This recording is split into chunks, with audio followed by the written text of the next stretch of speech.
I have the distinct honor and privilege to introducing a brother of mine and a good friend of mine, Jim Taylor. It was about one cold night, it was either December or January, about 50 years ago. And I walked in here and that guy baptized me. And he started this church. He lived in a little, Judy and Jim lived in a little trailer and started the work here 50 years ago. It's been going ever since. After that, Jim and Judy then went on to Mexico. And they're doing mission work down in Mexico right now. Now, on top of that, he's also written 4 books. This guy you get to know. This guy knows the word. He does. This is a serious guy. Tell you what, okay, I was living in, now I'm getting in, now I'm really going in. I was living in Breckenridge. He baptized me. I was living in Breckenridge. I wanted nothing else to do with this church. I just wanted to get baptized and get out of here. That's as far, whatever I knew. Jim and Judy, these guys drive all the way to Breckenridge in the winter, way up on a mountain, to study the Bible with me. I'm telling you, I looked at it, scared the life out of me. It scared the life out of me. I thought, these guys are serious. These guys are serious Bible people. And I wanted Jim to come up and speak about the church in Mexico because this church is supporting them. And we appreciate the money you give to this church. We do. We know you guys work. We know you work hard. We know we don't take that for granted, not for 1 minute. And it's important that you know that your money is going to help somebody get to know the Lord. Jim, it's all yours, buddy.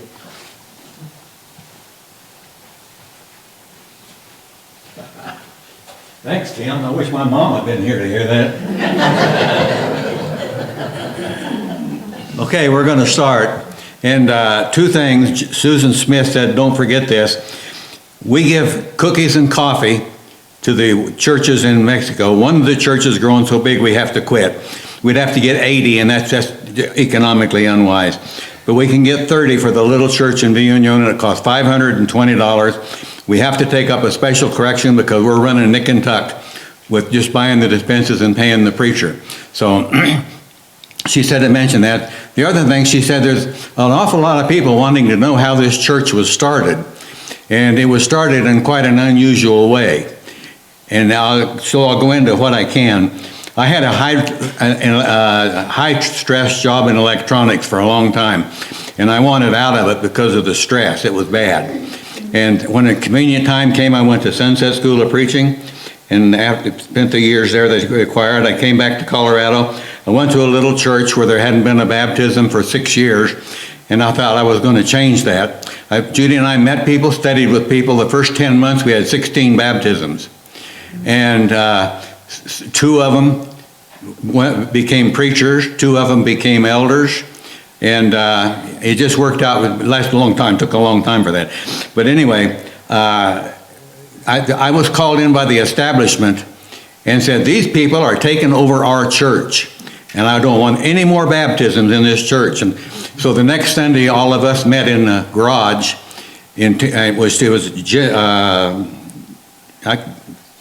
Joe. He just lives down the street here. He did. He was a highway patrolman, and I've got to bring him up some because he was instrumental in getting things going in this church.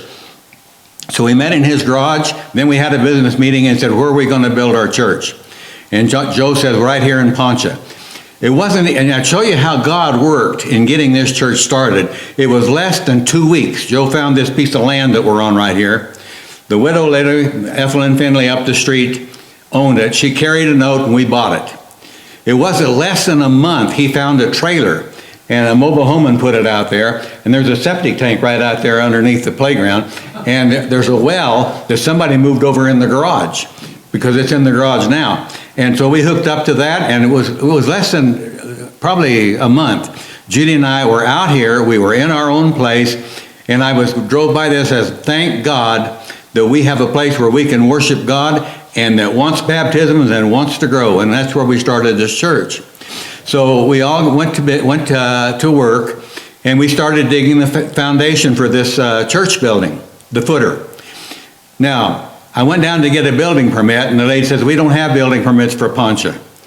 So there's no inspections on this building until the electrical came up, and I'll mention that in a few minutes. So we dug out the footer. It's not as deep as you should be, and it has no rebar in any of this cement. And when I tell people that, they say, that's impossible, you can't. Listen, this church is built on a rock, and it's stronger than rebar. And if you look at the walls, they're 50 years old, you tell me where you can find one crack. It'll go another 50 years. Now, when we were building this church building, it's built by the members. The reason it's made out of block is I built a garage in Colorado Springs, and I don't know how to frame. I do now, but I didn't then, so I built it out of block. We came out here, we built this out of block because I knew how to do that. And that I wanted it also real high so we'd have a high ceiling. And so we got this wall up, and they worked on that wall, and when it was done, I said, let's brace it because the wind blows out here. They said, what do you mean? When are they going to blow it over? 6 o'clock in the morning, the wind came up. I came out and I was standing 2 feet from that wall with a 2x4 ready to put it up. And here came the wall. I got out of there quick. And I got nicked on the leg with one block, and it didn't hurt me. I had 500 pounds of plywood fall on me a year ago. And that was 5 months in the hospital. So I don't know what that would have done. 5 weeks in the hospital. So I don't know what that would have done. But anyway, that evening we were out here cleaning bricks. Georgia Davis was here. She's one that we baptized. And we started putting the blocks back up. We sent all the windows back. They put glass in them. It wasn't but about a week or so we had the wall back up. Now you might wonder why those windows are spaced like that. Judy and I were working over here, and another brother that is very difficult to get along with was working over here, and that kind of put it in mildly. Well, he was going down there and he set his window and it was wrong. And we looked over there and said, what are we going to do? We can't tell him he put the window in wrong. So we just moved ours down to where his was. That's why this is that way. Now, if you look at the baptistry, if you go on and dig this baptistry out a little bit down some cement, you'll find a lot of charcoal under there. And here's why. We came out here, we worked on the church building, and when we got through in the evening and the sun started to go down, we built a big fire right there and roasted hot dogs. We ate in the church building. Now,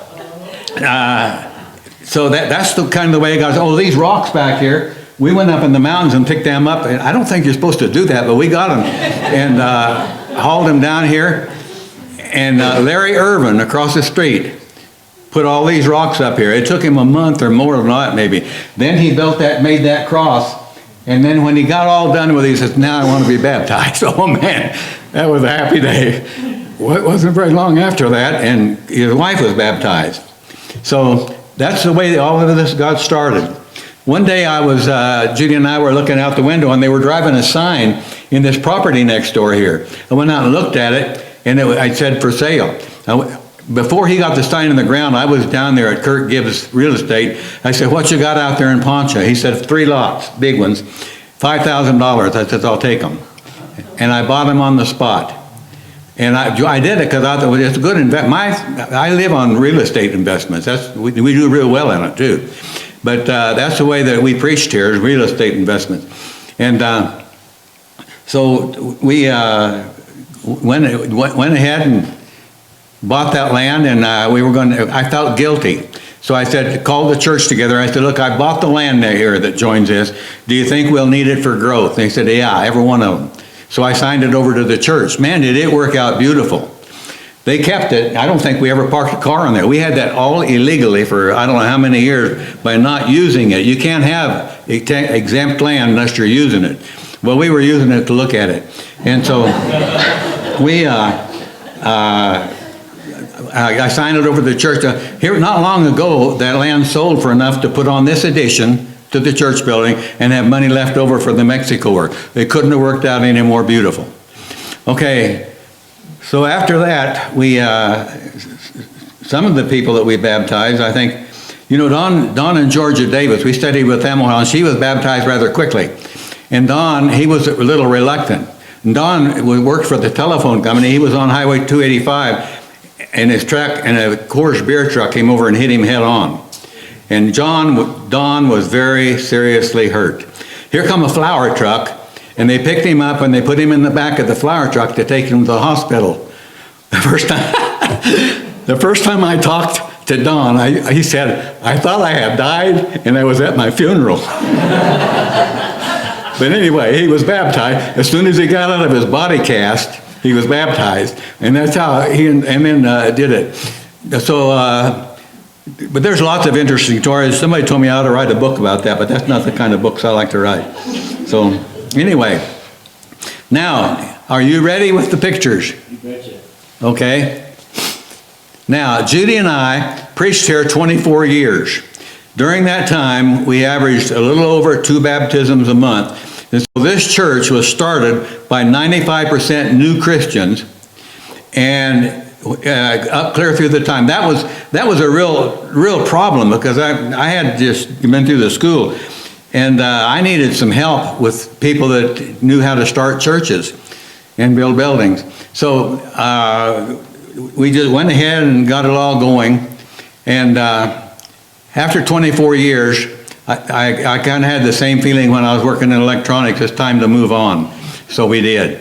And John and Lucy Butterfield, I'm sure some of you know them, took us to Mexico, and I didn't want to go. Judy did. I said, "We'll get killed down there."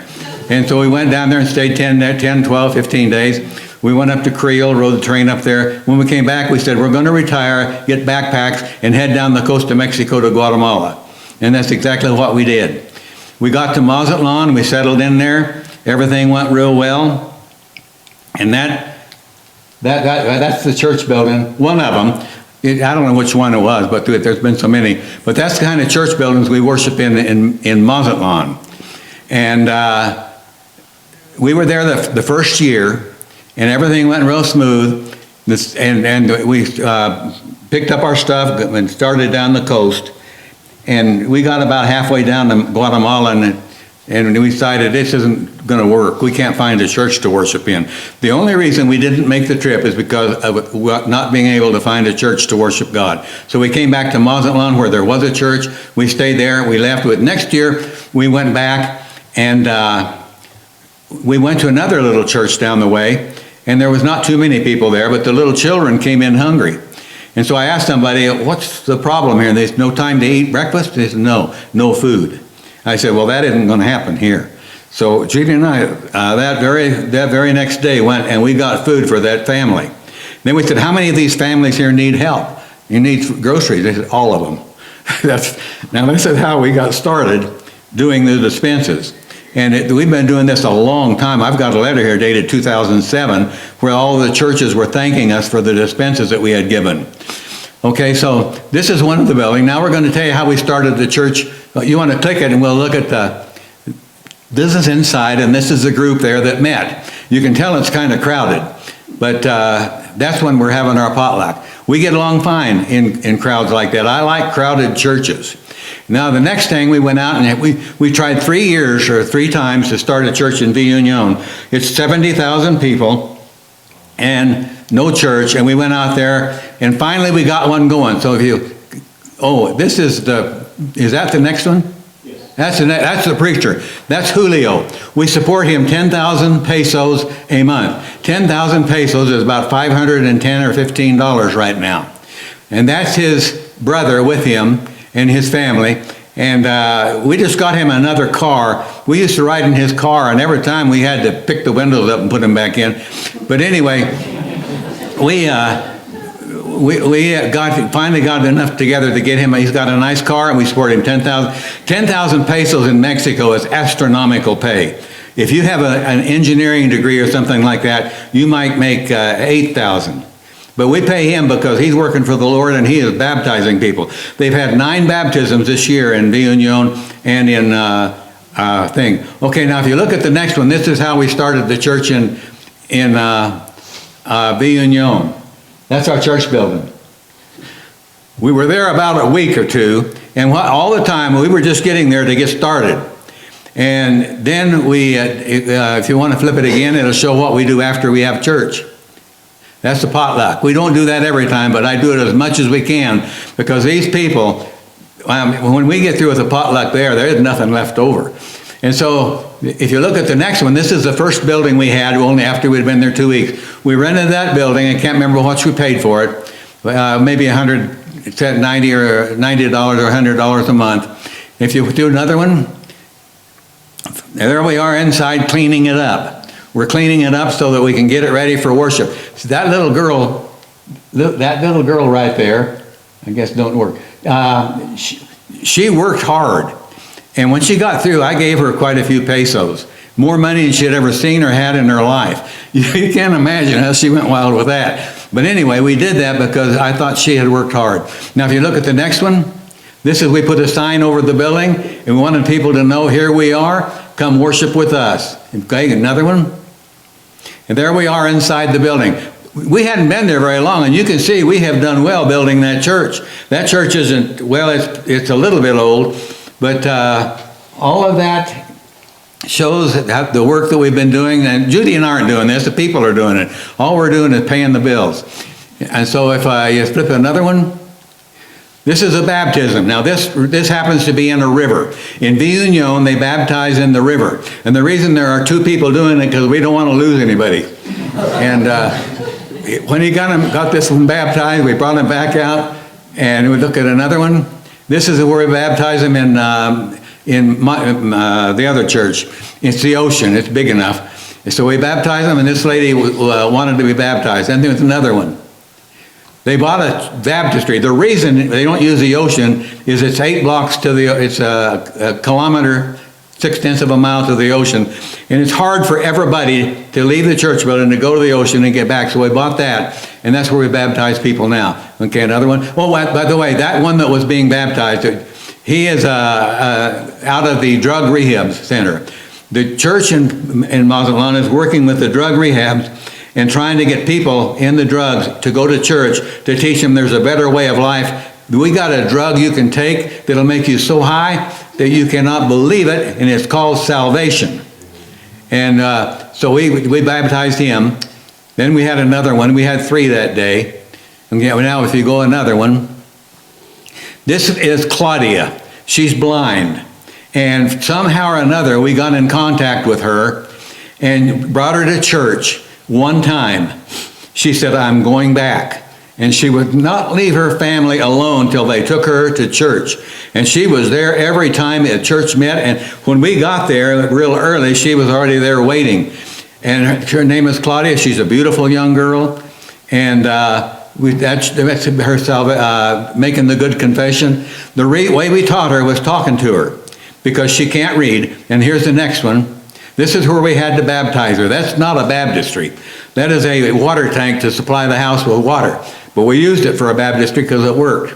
And so when she was baptized, one of the members, Jim Gouliat, was there 3 years, he gave her an audio of the Bible. And she listened to that continually. And now she is studying with people.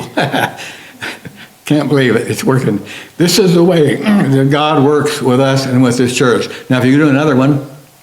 Okay, there are the 3 people who were baptized, and they were very happy about having salvation. And that is the back of our church building. We're looking to the back of our church building. Okay, you got another one? Now here is the young man that was baptized, and the reason he's standing there, he's got a Bible in his hand. And these are nice, good Bibles.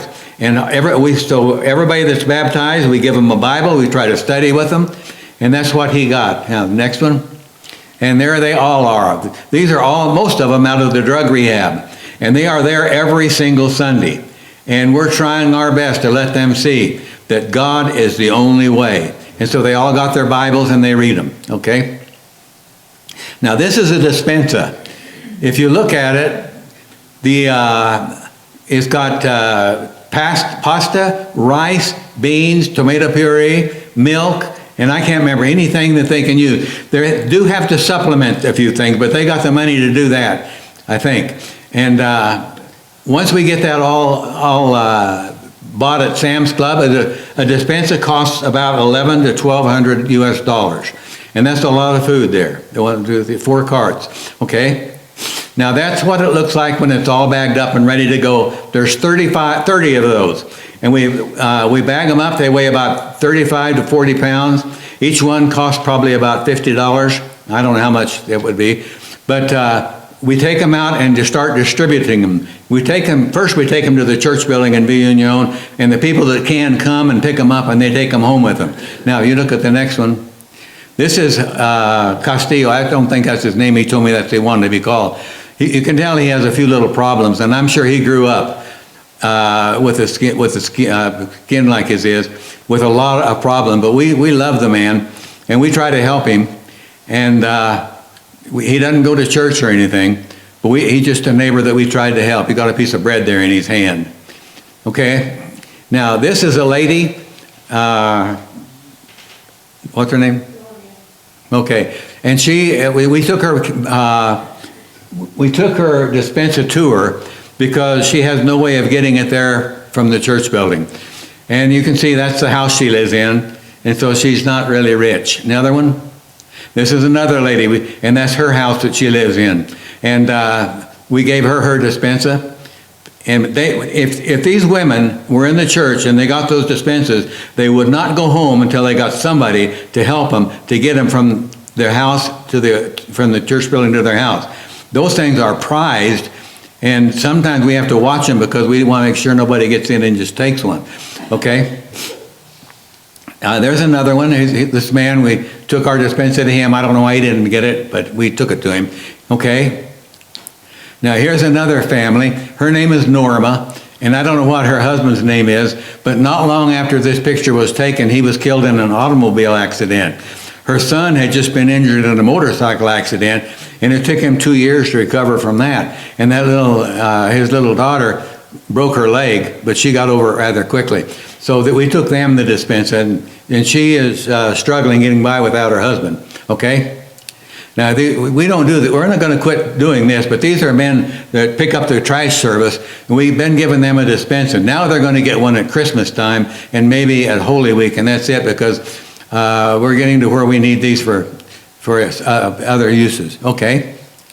Now, here is another lady getting her dispenser. That man there is Jim Gouliet. And he and his wife were there for 3 years because she was working with the federal government of Mexico, and what she does can't even be talked about. But they couldn't. They were really restricted where they can go and what they could do because of her job. But anyway, he was a member, and he speaks Spanish and English equally well. He did a lot of good helping the church, and here he is delivering a dispenser. Okay. Now this is a cousin of Conchita. She's the lady that takes care of managing the money, getting the dispensers, and he was hurting badly. So all that stuff you see down there at his feet are things we brought them because they were in need, and Conchita was concerned about him, okay? Now, if that little stove there, the church bought for him, and that gas tank back there, his relatives and family bought for him, and he said, "You don't know how this has changed my life.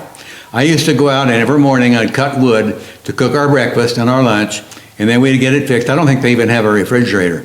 And he said, "This has changed my, now I got to just turn a valve and we can cook our breakfast." That to me is just amazing. Okay. Now that's Goliath. He's delivering another dispenser, and they were so glad to get them. Okay. Now this isn't a dispenser. Those are cookies and coffee that we're buying to give to members of the church. And we used to could do that, but now the church got so big, we can't do this anymore. It would be really, so we just do it at Villa Union. And we think 30. And we put those together and flip it again. There they are, all bagged up and ready to go to the members. And at Christmas time, they get that instant coffee. It gets cold in Mexico. It got down to 45 last year in January. And so they have the coffee and the cookies. The cookies don't last long, but anyway, it's something they know that we like to give them, okay? Now, this is at Christmas time, and all those little things are gifts that we were given to the children. And they love to get those gifts, and they love to get their coffee and their cookies, and we love to give it, okay? There's a little boy that got his little truck. He was very, very happy, okay? And there's a little girl that got her 3 dolls. and she was very, very happy, okay? And that's Normita. That's the girl that had her leg broken on the motorcycle. And she's with Judy and got her little dolls, okay? And here is Conchita, and she's starting to give the cookies and the coffee to the members as they left. And if they had to, we took them to them, okay? That's our house that Judy and I live in. We built that in 2004. It started January 5th, 2004. Our next door neighbor was a construction worker. He charged us $1,250 a week for his labor, him and his helper. And we kept paying them until it was done. And it cost $19,000 to build that house. We paid for it on a credit card as we went. And when we got it done, that's what we had, and we moved into it in October, okay? There's our living room where we spend a lot of time, and then we got another one here. That's our kitchen. The water you see there, the water we drink in Mexico is purer than we get out of our faucets here. I've tested it. It's 8 parts per million contamination, and which is nothing. And sometimes it goes to 16. Here I checked it was about 200, okay? There, I don't think you can read that, but that is a thank you letter from the church dated 2007 for all the help that we had been given to all of the people. And those are all the families that had been given dispenses, and there were more that weren't there that signed it. And they said, thank you so very much. I wish I could read it to you, but I can't. Okay. Now these are songbooks. They don't have songbooks in Bible in Mexico, and us we take them to them. And we've got these songbooks, and they're getting out of reason for the price. And so I hope they've got enough. Now another one. These are Bibles. We took a couple of boxes of Bibles, and we try to give Bibles to everybody that wants one. And they're not very expensive. They're only a couple of $3 a piece, I think. Okay? Now there is a class of women that was being taught. And you can see the house that they're in. I can't remember whose house that was, but they were learning the Bible.